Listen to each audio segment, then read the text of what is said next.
Hey everybody, my name is Steven and welcome back to the Storytime channel. Without wasting any time, let's get into our stories of the day. I can only do my work? Okay. Note, this story is old. I've not been at that job for quite a few years now. Anyway, onward. I used to work for a famous place that dispenses medications. I'm sure many of you have seen one. For more serious, chronic conditions. Medications were delivered to patients instead of picked up. That's really the only thing you need to know. I worked in the insurance authorization portion. For non-Americans, that basically means I was responsible for trying to get the insurance coverages to actually pay for the medications many of these people needed to live their lives. Yes, it's stupid and inefficient. And if anyone is familiar with insurance work, you know it's 1. Basically thankless, 2. Usually involves having to be on the phone a lot, and 3. Is always behind. Number 3 is the important part. Supervisors at the job didn't like me much because I questioned a lot of stuff and tried to make things more efficient. However, because of their own set of rules and metrics, they couldn't really ding me on a lot of stuff because I always performed well in performance reviews. Perhaps that is also a form of malicious compliance? Now to the part where the malicious compliance comes in. My supervisors and I weren't exactly pals. A story for another time.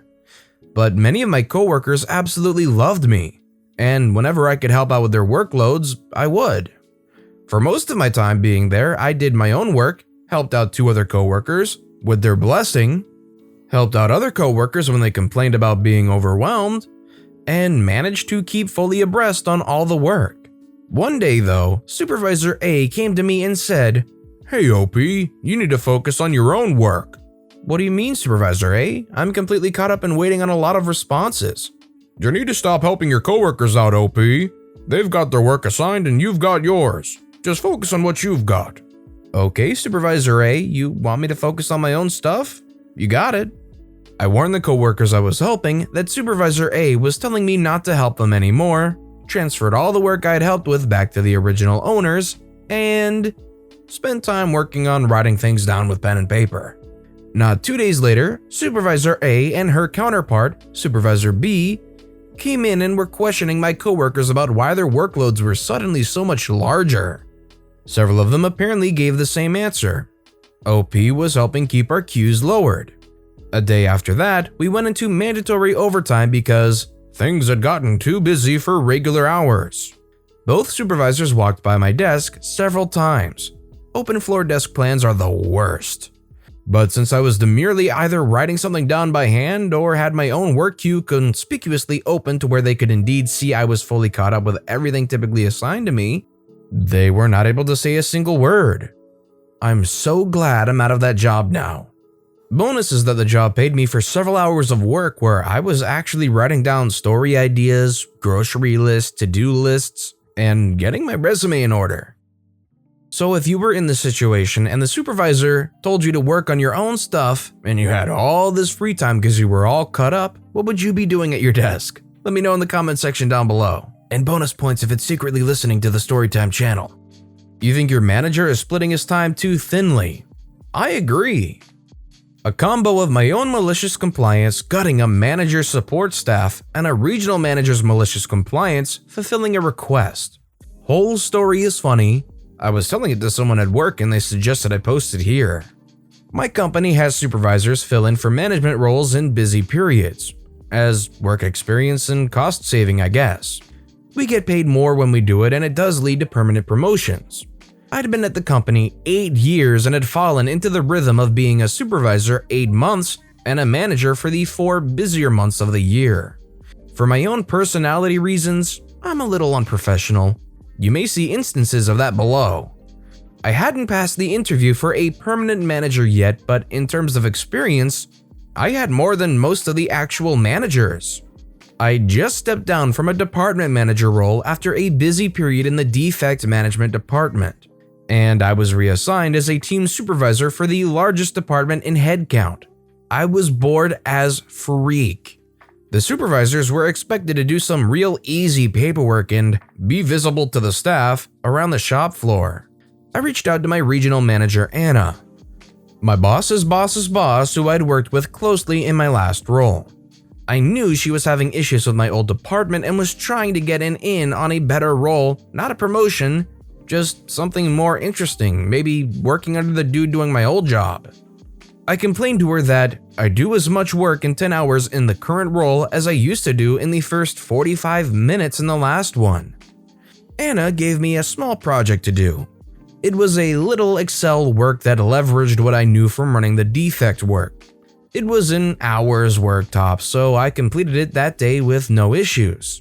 My little project highlighted a place where we could make a lot of gains in defect reduction, so Anna sent me an email asking me to increase the scope of the project, and I politely pointed out she would have sent that to my manager James, as it was beyond a small chat and would allocate a fair amount of my time every day. James was a nice enough person, but he was inexperienced and didn't know when or how to be tough. And he was already getting upset that I had more experience and more project work than him. He tore me out. Don't disrespect Anna over email, when I was trying to have his back and keep him in chain. To me, this was pathetic. Keeping him in loop was an act of respect, and he was basically admitting he didn't have the backbone to question requests from Anna. A few weeks later, new project is showing improvement. James has seen the emails and his boss has mentioned it in meetings, and he starts getting on my case about the amount of time I'm spending on project work versus supervisor work in his department. I asked him if he had actual proof I wasn't doing my job to show me a metric where I was doing less than another person. This job was way too easy and overstaffed with 4 other supervisors, and I know recordably I did more than the others, as we were supposed to log every interaction we have with staff, which I did meticulously and the others saw as a box-ticking exercise. So he couldn't prove I was neglecting the job because the job was frankly too easy to neglect. The job was a walk around, say hi to people, and tell them if they made a mistake. I truly believe a golden retriever could do most of it.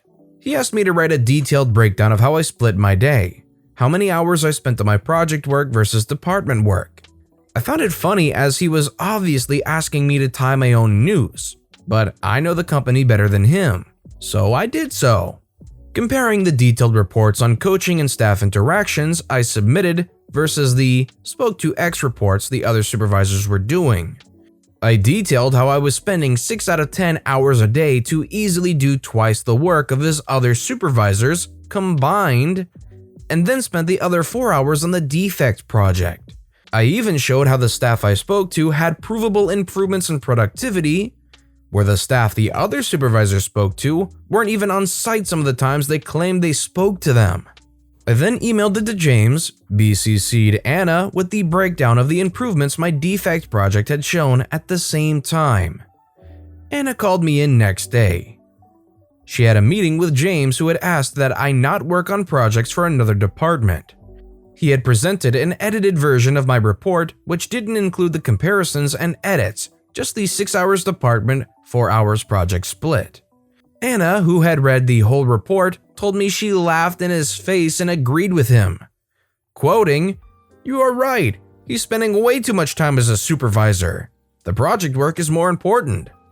She then informed me I was being reassigned as a process manager 2 levels above my current job, where I eventually got the job permanently, as my people skills don't matter in a department with no staff. Some of my project outcomes were rolled out to network and saved a lot of money, so that's all I do now.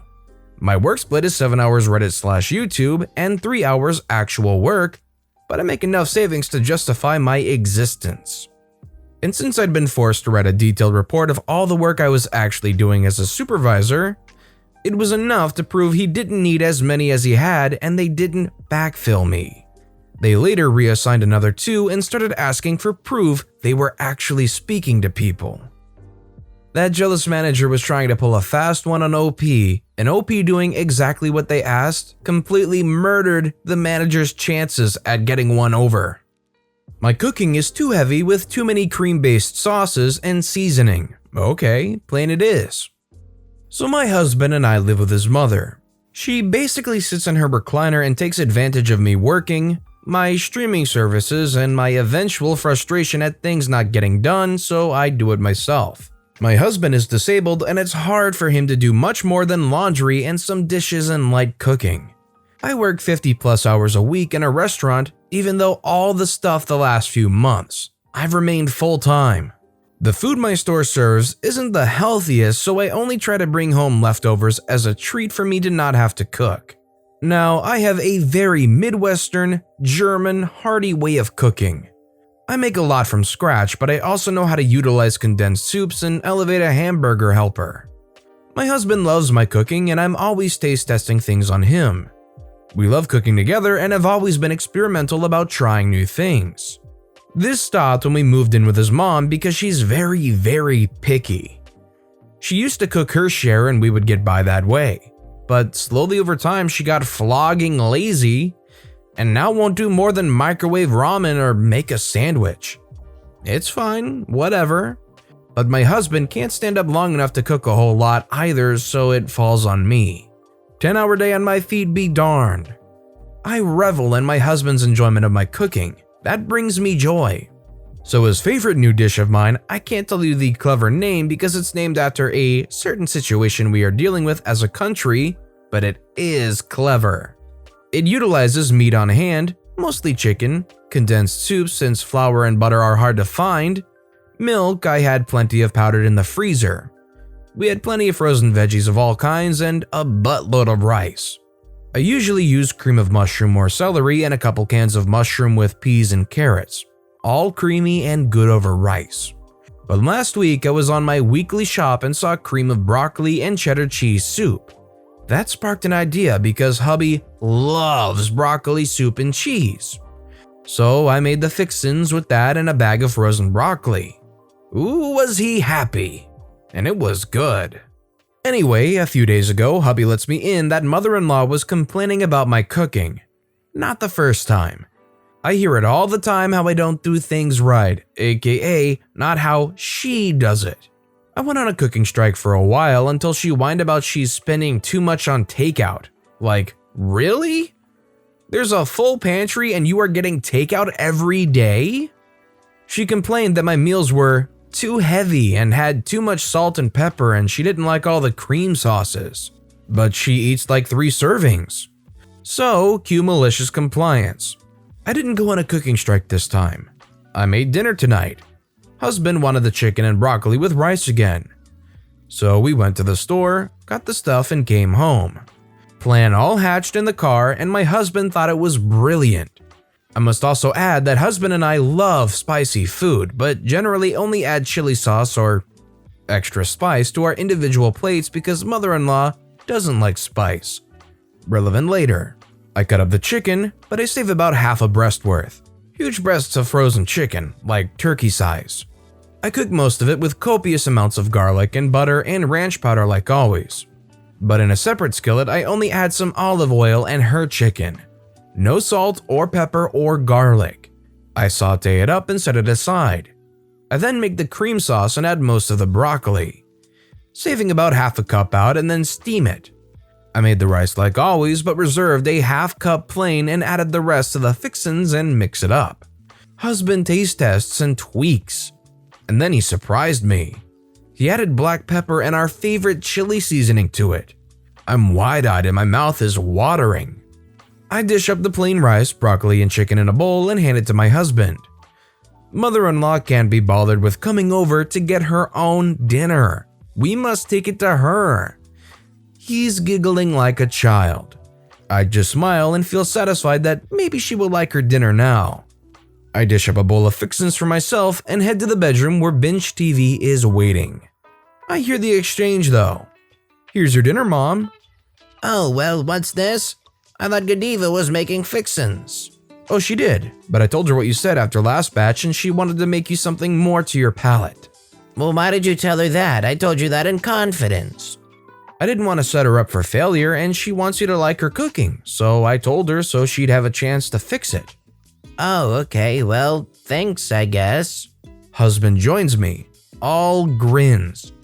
We eat and he hears her shuffle to the kitchen. Can I have a little cream sauce for my chicken? Husband replies, go for it. But I did put black pepper and chili powder in it. We didn't think you'd want any, so we added our spices. Oh, okay. I think she ended up adding some salt or something, but no cream sauce. She ate it. She then let us know that she was thinking of making dinner tomorrow since I always do the cooking. Gotcha, go for it. I'm not a fan of her cooking either, but I welcome any day I don't have to cook. I guess you could also file this under petty revenge as well. Edit, update. Mother-in-law flaked on dinner. We had flame-broiled chicken from hubby's favorite chicken place. We spent the day at the junkyard pulling a new blower motor for my SUV. I then put it in. We got done around 6 and came into no dinner cooking and mother-in-law snoozing in her chair. Oh well. I don't know how well it would go over, but I feel like there's a talk that needs to happen about respect or just some kind of kindness when OP is constantly doing stuff like this and making dinner for her, despite whether or not they like the meals all the time. But with that being said, that's all the stories we have for today, so what I want to know is which of these stories that I've read for you today are your personal favorite and why? Let me know which story and why in the comments section down below. And thank you all so very much for watching and listening to the Storytime channel. If you haven't yet, please consider subscribing and don't forget to turn notifications on so you'll never miss an upcoming video. Thank you all again for watching and listening to the Storytime channel.